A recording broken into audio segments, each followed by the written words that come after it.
Get ready to hear Percy's predicament from season 2 episode of Thomas the Tank Engine, aka Thomas and Friends, Daisy and Other Thomas Stories.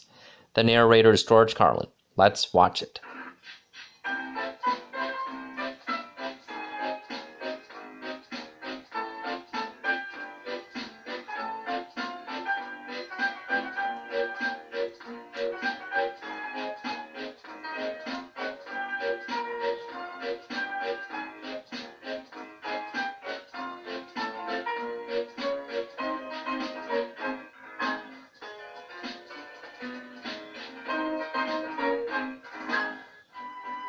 Daisy, the diesel rail car's work in the countryside, was full of surprises, but she was frightened of bulls and cows, and she remained very lazy and stubborn.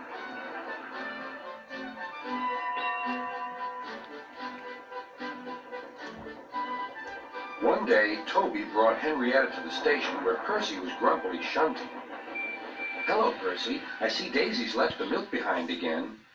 "I'll have to make a special journey with it, I suppose." "Anyone would think I'd nothing to do," grumbled Percy. "Tell you what," replied Toby, "I'll take the milk, you fetch my freight cars." The drivers and station master agreed.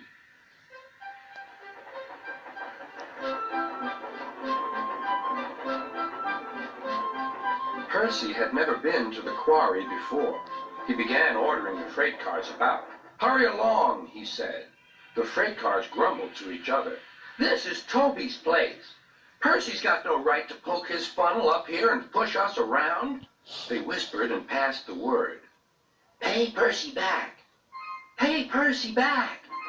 "Come along," puffed Percy. "No nonsense." "We'll give him nonsense," giggled the freight cars. But they followed so quietly that Percy thought they were under control.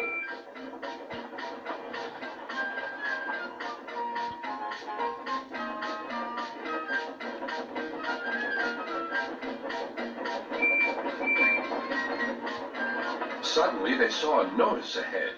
"All trains stop to pin down brakes." "Beep, beep!" "Brakes, conductor, please!" But before he could check them, the freight car surged ahead. On, they cried. "Help, help!" whistled Percy. The man on duty at the crossing rushed to warn traffic with his red flag, but was too late to switch Percy to the runaway siding. Frantically trying to grip the rails, Percy slid into the yard. "Beep, beep! Look out!"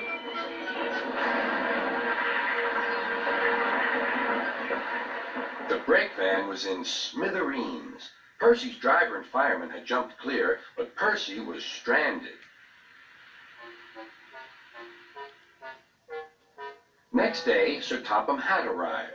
Toby and Daisy had helped to clear the wreckage, but Percy remained on his perch of freight cars. "We must now try," said Sir Topham Hatt, "to run the branch line with Toby and a diesel. You have put us in an awkward predicament, Percy." "I am sorry, sir." "You must stay there till we are ready," continued Sir Topham Hatt. "And you really must be more careful with freight cars."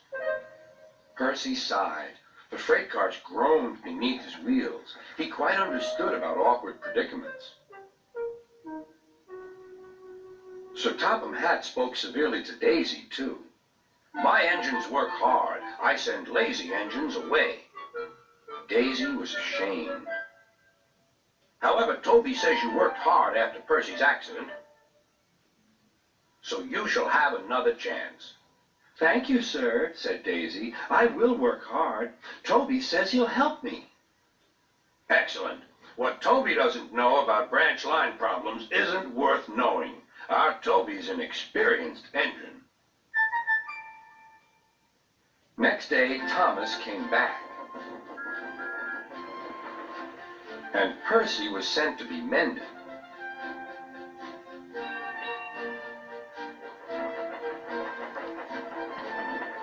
Annie and Clarabelle were delighted to see Thomas again, and he took them for a run at once.